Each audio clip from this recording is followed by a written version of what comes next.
When Jeffrey Epstein died in a Manhattan jail cell, the public assumed his operation died with him. But a multi-billion-dollar demand for unregulated, untraceable victims doesn't simply disappear because one broker is removed from the board. Look at the timeline of the network's highest-profile clients. Long after Epstein's 2008 conviction, billionaires like Bill Gates maintained extensive schedules with him. The newly released files show years of continued meetings, philanthropic advising, and draft emails containing graphic allegations of drug procurement. The people orbiting that network realized they had a massive logistical liability: organic victims. Real people leave physical evidence. They require transportation. Most dangerously, they testify. When the Department of Justice dropped 3 million pages of unredacted files, it exposed exactly how much damage a human witness can do. That document dump revealed a terrifying web of untouchable power players, connecting the darkest black site trafficking ring in history directly to the highest levels of global business and politics. To protect those relationships, the elite needed a way to sanitize their crimes permanently. The presence of those names in a public DOJ dump highlights the inherent risk of organic witnesses. To eliminate that risk, the network's focus shifted toward a transhumanist R&D project designed to produce subjects who can never provide testimony. To build a synthetic mind, you need data.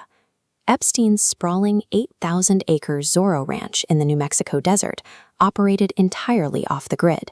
It functioned as an advanced data harvesting laboratory disguised as an elite retreat. Captive victims held at the property were systematically studied. The network meticulously recorded their psychological stress responses, behavioral patterns, and raw biometric data under extreme duress. These metrics provided the raw material for early Silicon Valley predictive models. By mapping the psychological stress of captive subjects, programmers could train an artificial intelligence to perfectly replicate human compliance and submission. The trafficking victims were the raw training software required to code a new generation of compliant, synthetic minds.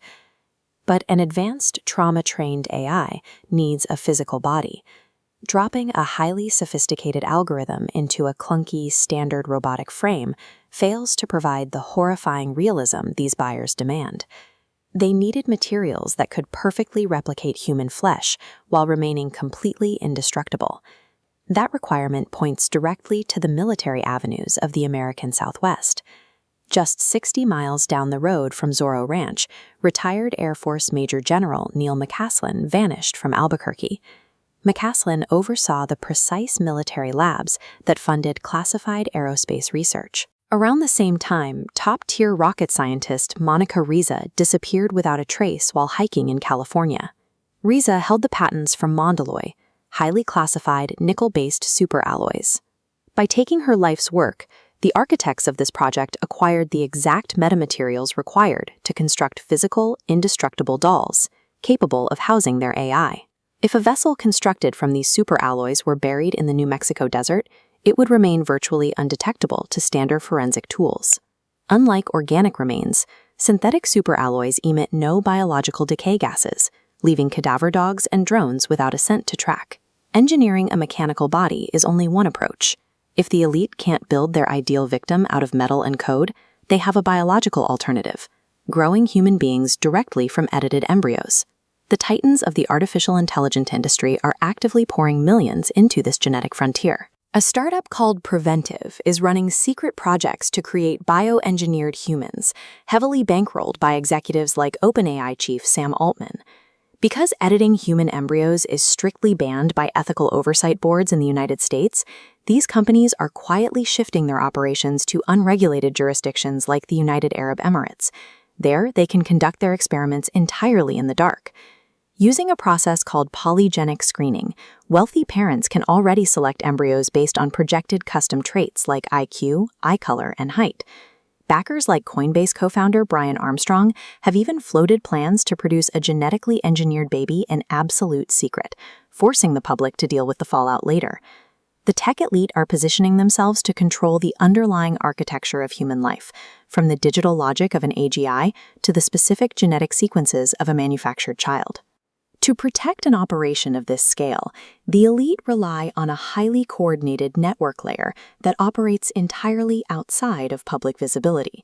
In isolated spaces like the Bohemian Grove, media moguls, politicians, and tech billionaires coordinate their interests away from any regulatory scrutiny.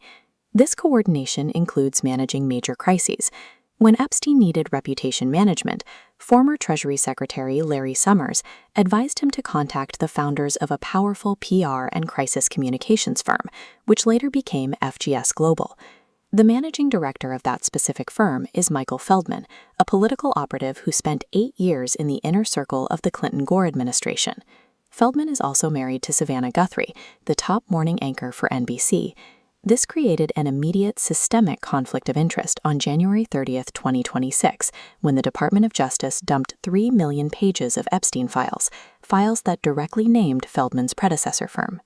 The very next day, Guthrie's 84-year-old mother was kidnapped from her Arizona home. Instead of routing communications through the FBI, the highly sophisticated ransom notes were funneled directly to a single tabloid choke point at TMZ. The media machine weaponized the kidnapping, pulling NBC's top anchor off the air and manufacturing a massive spectacle that completely buried the Epstein file release. The operation ended in total normalization. Guthrie returned to the air on Easter Sunday, the public wept in sympathy, and the media cycle moved on. The threat posed by the 3 million pages of evidence was successfully extinguished without a single major arrest. The Dragon's Nest functions as a multi-billion-dollar operational blueprint. It is a plan for a future where human exploitation is fully automated, traceless, and entirely synthetic.